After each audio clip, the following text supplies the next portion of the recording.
Hi, my name is Matthew McTamney and I'm one of the regional sales managers here at General Air Products. And I am here today to talk to you a little bit about the H2hOme pump and tank system.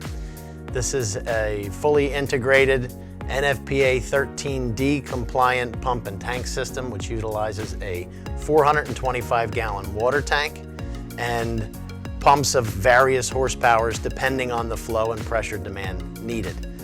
Some of the features and benefits of this unit is one of the best things. This pump assembly at the bottom actually slides out like a drawer.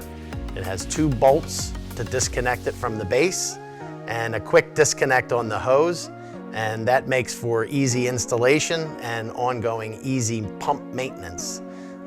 The other benefit of that is these tanks are known as narrow door tanks. They fit through doorways, and with the pump assembly out of the unit, it makes for very easy moving in and out of spaces.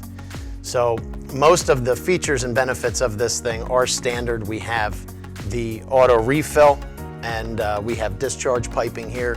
It's also available with 2 other options, an A1 controller box, which you can see in the center, and the A2 style comes with the controller box and the strobe alarm.